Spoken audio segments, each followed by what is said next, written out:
बिस्मिल्लाहिर्रहमानिर्रहीम। I am Syeda Faiz Zainab and last year मैं pre board exams में अपीयर हुई थी एंड मैंने क्लास 10th में फ़र्स्ट पोजीशन ली थी विद 95% मार्क्स। लेटर जब बोर्ड के एग्ज़ाम्स हुए तो फिर मैंने इम्प्रूव किया और 97% मार्क्स मैंने अचीव किए।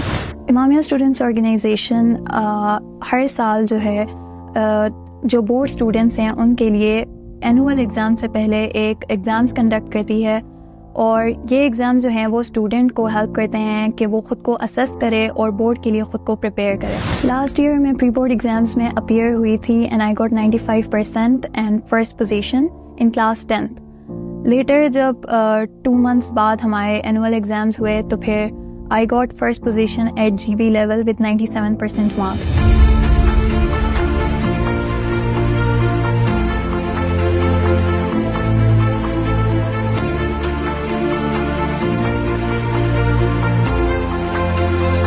इस सब में जो है प्री बोर्ड एग्ज़ाम्स बहुत हेल्पफुल रहे मेरे लिए, क्योंकि मैंने बहुत सारी चीज़ें सीखी जिनमें हमेशा से जो है मेरे लिए एक बहुत बड़ा चैलेंज रहा है टाइम मैनेजमेंट। अक्सर स्टूडेंट्स पेपर की फुली प्रिपरेशन तो करते हैं लेकिन जब बोर्ड में वो एग्ज़ाम हॉल में बैठते हैं तो वो अपना टाइम मैनेज नहीं कर पाते। तो प्री बोर्ड एग्ज़ाम्स जब आप एक दफ़ा अटैम्प्ट करते हो तो आप कॉन्फिडेंट रहते हो, जब आप बाद में बोर्ड एग्ज़ाम्स देते हो आप ईज़िली अपने टाइम को मैनेज कर लेते हो और फिर जो आपकी जो वीकनेसेस होती हैं आप उनको ओवरकम करते हो प्री बोर्ड एग्ज़ाम्स के बाद।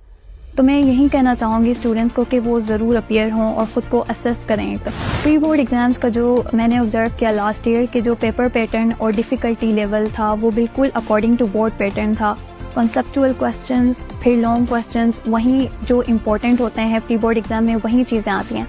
तो अगर एक स्टूडेंट प्री बोर्ड एग्ज़ाम में अपीयर होता है तो वो ख़ुद को असेस कर सकता है कि बोर्ड के लिहाज से उसकी कितनी प्रिपरेशन है। मेरी बहुत सारी फ्रेंड्स थी जो लास्ट ईयर अपीयर हुई थी प्री बोर्ड एग्ज़ाम में, बट उनकी परसेंटेज जो है वो बहुत कम थी प्री बोर्ड एग्ज़ाम्स में। लेकिन जब बाद में उन्होंने एनुअल एग्ज़ामिनेशंस बोर्ड एग्ज़ाम में जब वो अपीयर हुए तो उनकी परसेंटेज बहुत ज़्यादा हाई थी। तो इसकी रीज़न यही है कि उन्होंने प्री बोर्ड एग्ज़ाम्स में देखा कि उनकी क्या क्या वीकनेसेस हैं और क्या क्या उनके अंदर फॉल्ट्स हैं और किन किन सब्जेक्ट्स में वो वीक हैं। तो उन्होंने ख़ुद को इम्प्रूव किया और फिर बाद में बोर्ड एग्ज़ाम्स में उनकी बहुत ज़्यादा अच्छी परसेंटेज आई। तो आपको भी मैं यही कहना चाहूँगी कि आप ज़रूर अपीयर हों। प्री बोर्ड एग्ज़ाम्स में अगर परसेंटेज कम है तो इट डज़न्ट मैटर, आप जाके बोर्ड एग्ज़ाम आपका गोल होना चाहिए कि आप बोर्ड एग्ज़ाम्स में अच्छी परसेंटेज हासिल करें। स्टूडेंट्स अक्सर अपीयर नहीं होते प्री बोर्ड एग्ज़ाम्स में, वो सोचते हैं कि उनकी 100% प्रिपरेशन नहीं है तो प्री बोर्ड एग्ज़ाम्स में अपीयर होने का उनको कोई फ़ायदा नहीं होगा। तो इन स्टूडेंट्स को मैं ये कहना चाहूँगी कि अगर आपकी 70 to 80% अगर आपकी प्रिपरेशन है तो आप फिर भी अपीयर हों और ख़ुद को असेस करें।